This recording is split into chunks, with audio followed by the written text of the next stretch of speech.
Okay दोस्तों, तो यहां पर एक काफी लंबा बड़ा सा क्वेश्चन है। उस क्वेश्चन को बहुत ढंग से देखो। मेरे पास एक सिलेंडर है of mass of radius r and height h।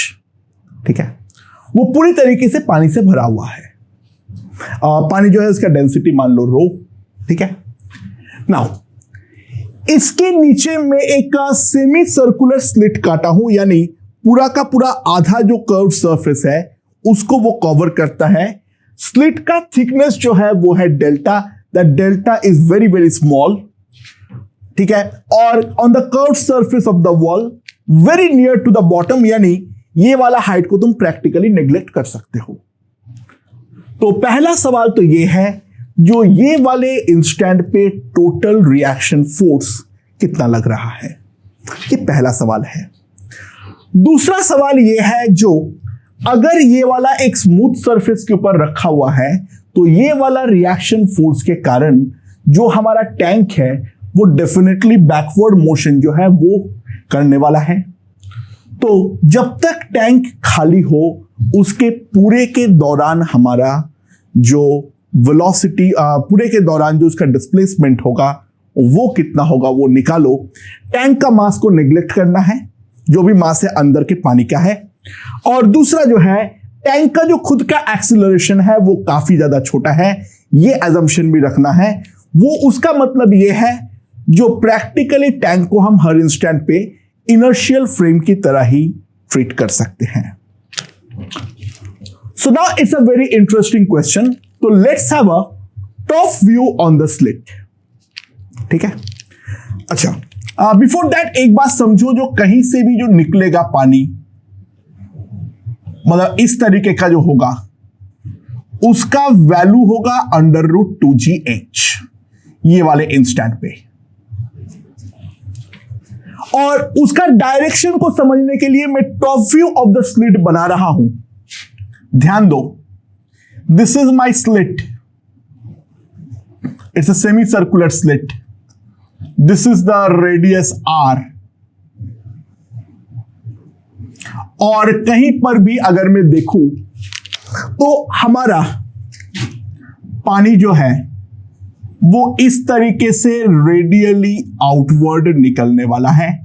Speed जो है उसका हर किसी का डेफिनेटली √2gy होने वाला है। So let us plot it.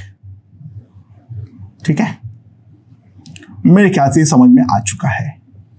तुम्हारा डेल्टा जो है वो तुम्हें दिख नहीं रहा है राइट नाउ। तुम्हें डेल्टा जो है वो राइट नाउ तुम्हें दिख नहीं रहा है।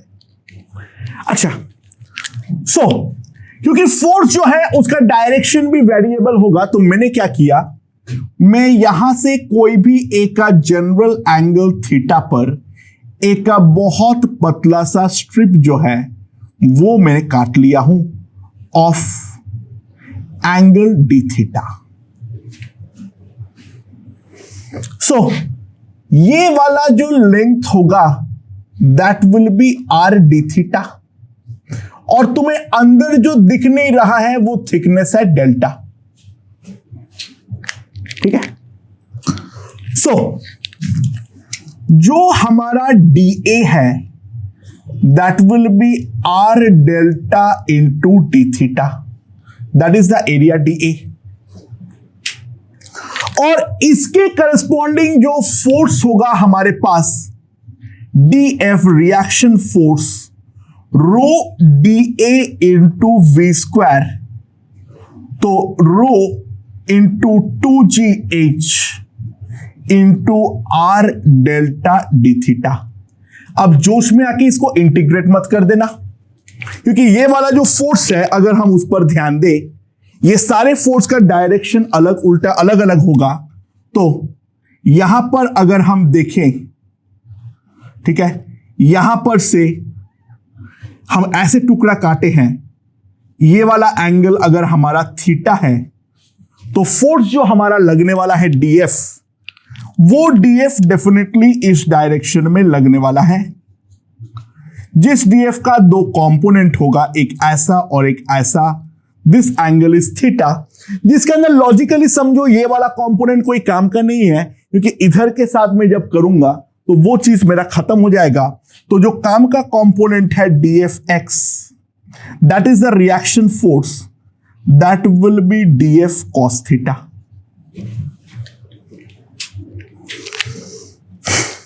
सो जो हमारा नेट dfx आएगा 2 रो जी H R delta into cos theta D theta. So net जो रिएक्शन फोर्स होगा fx, that will be 2 rho ji H R delta integral cos theta D theta, theta to be integrated from -π/2 to π/2। थीटा मैंने ऐसे लिया हूं, इधर -90 से +90, सो it will be sine theta, sine 90 is +1, sine -90 is -1, minus of minus will make it +1, 1 + 1 will be 2। तो net जो हमारा रिएक्शन फोर्स आएगा that will be 4 rho ji H R delta. ठीक है, so first part is done. अब अगला part के लिए देखो, ध्यान दो। ऑब्वियसली बात है ये वाला फोर्स हमारा कांस्टेंट नहीं होगा, क्योंकि जैसे जैसे ये हमारा नीचे आएगा वैसे वैसे अगर हम ध्यान दें ये वाला फोर्स का वैल्यू बदलता रहेगा। तो मान लो एट एनी इंस्टेंट जो हमारा हाइट है लिक्विड कॉलम का, let us take that height is equals to small h। So उस इंस्टेंट पे जो हमारा फोर्स होगा F, that F will be equals to 4 rho g R delta into small h। बाकी कोई टर्म में तो कोई डिफरेंस नहीं आने वाला है, केवल और केवल कैपिटल H के जगह पर स्मॉल h होगा। अच्छा, नाउ जो हमारा मास है उस इंस्टेंट पे, that mass will be equals to rho into the volume, that is pi R square into h। So simply अब मेरे पास फोर्स आ रखा है, मास आ रखा है, तो एक्सीलरेशन जो आएगा that acceleration will be equals to, now यहां पर ध्यान दो, मेरे पास क्या आएगा, रो रो कट हो जाएगा, एक आर हमारा डेफिनेटली कट होगा, तो it will be equals to 4 capital R by, calculation mistake हो जाएगा, ध्यान देना, एच भी कट हुआ है, और नहीं सॉरी आर नीचे आएगा, जी delta, that is the acceleration of this particular thing। ये हमें समझ में आ गया है या नहीं आया है? तो एक्सीलरेशन जो आया है वो डेफिनेटली हमारा एक कांस्टेंट टर्म आया है, तो ये वाले चीज का तो फायदा है। हमें केवल जो निकालना है वो क्या निकालना है, जो कितने टाइम पे हमारा टैंक जो है वो हमारा खाली होगा, तो फिर उसके बाद ½ कर दूंगा, तो अपने आप हमारा सवाल जो है वो हमारा बन जाएगा। अच्छा, जो हमारा वॉल्यूम रेट ऑफ आउटफ्लो होगा, वॉल्यूम रेट ऑफ आउटफ्लो होगा वो कितना होगा? अगर वो वाले चीज को मैं गौर से देखूं, यहां पर हमारा एरिया है आर डेल्टा डी थीटा, और उसके करस्पॉन्डिंग जो हमारा वेलोसिटी है that is equals to √2gh। तो वो वाले से जो बाहर निकलेगा that will B √2g small h into R delta D theta. और यहां से हमारा इतना पानी बाहर निकलेगा, और इसको मैं इंटीग्रेट करूंगा थीटा को, और थीटा का जो कंप्लीट इंटीग्रेशन होगा that will be from 0 to pi. So that will give me the net volume rate of outflow. दोस्तों ध्यान देना, वॉल्यूम जो है वो स्केलर है, उसमें कोई कंपोनेंट का फंडा ना है भाई. तो that will be equals to pi r delta into under root 2gh. और इसके कारण जो है इसका हाइट हमारा डिक्रीज करेगा. So minus pi R square into d h by d t, that will be pi R delta root over 2g into root over h. ये हमारे पास आएगा. आई होप ये चीज समझ में आ गया है. तो सिंपल सी बात है, पाई पाई काट के खुश हो जाओ और एक आर भी काट के खुश हो जाओ.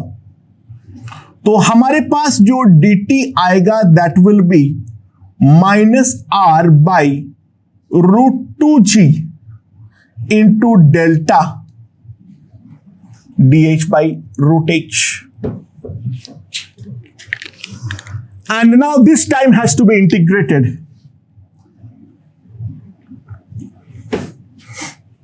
ठीक है.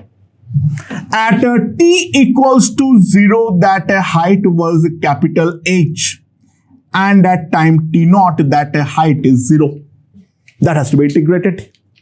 तो सिंपल सी बात है, जो मेरे पास टाइम आ गया है t naught, माइनस तो खत्म कर दो, यहां पर 2 आएगा.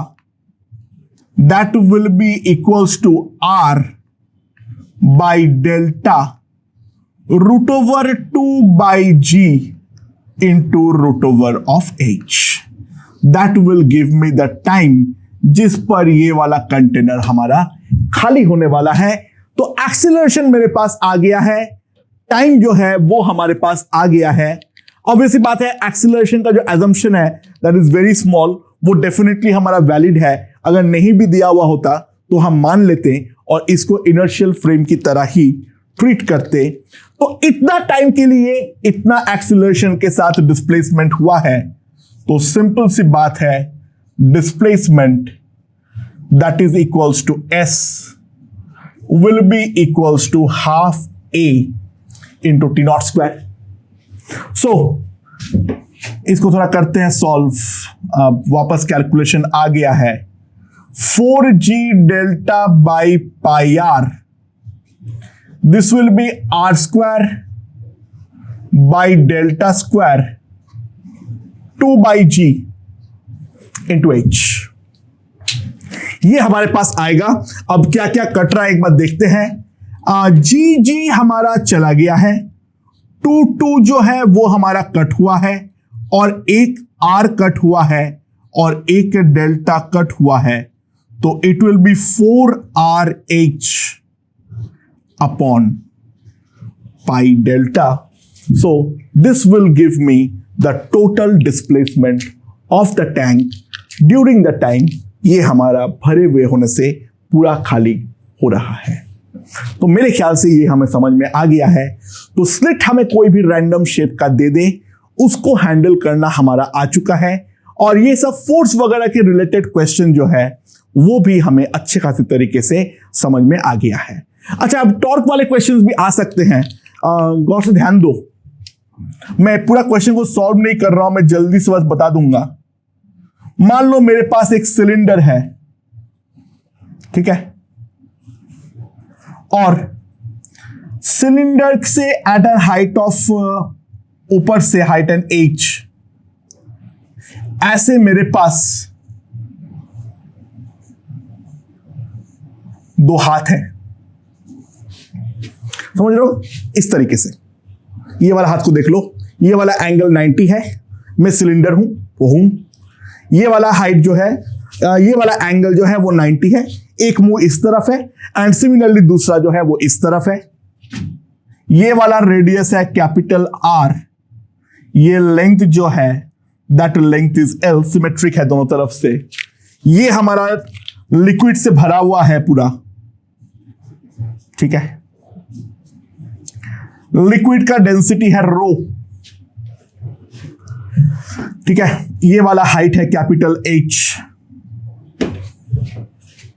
तो मुंह का क्रॉस सेक्शनल एरिया है स्मॉल a दोनों तरफ। तो फाइंड इट टॉर्क। मेरे ख्याल से ये काफी ज्यादा सिंपल रहने वाला है। ऑब्वियसली बात है, जो हमारा यहां से पानी निकलेगा with a velocity of v like this and a velocity of v like this, v का जो सिंपल वैल्यू होगा that will be equals to under root 2gh। और इसका अगर मैं अब टॉप व्यू ड्रॉ कर लूं, top view will look something like this.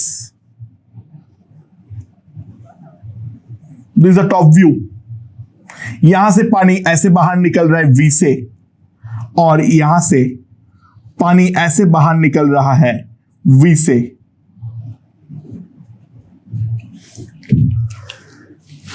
और ये जो v से बाहर निकल रहा है उसके कारण इसके ऊपर इस तरफ एक रिएक्शन फोर्स F लग रहा है, और इसके ऊपर इस डायरेक्शन में एक रिएक्शन फोर्स F लग रहा है। और ये हमारा सेंट्रल एक्सिस है।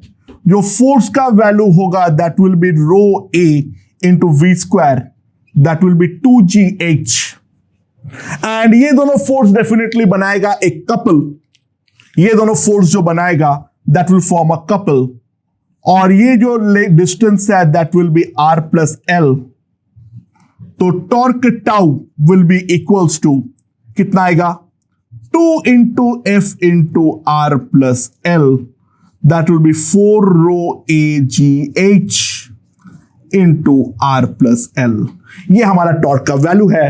अब अगर मान लो मोमेंट ऑफ इनर्शिया वगैरह दे देगा तो मैं एंगुलर एक्सेलरेशन निकाल लूंगा, ओमेगा निकाल लूंगा। तो फोर्स टॉर्क के रिलेटेड क्वेश्चंस मेरे ख्याल से हमें पूरी तरीके से समझ में आ चुका है। ठीक है, तो कोई भी शेप का स्लिट दे तो भी हमें फर्क नहीं पड़ता है, उसके रिलेटेड क्वेश्चंस भी हम सॉल्व कर चुके हैं। ओके।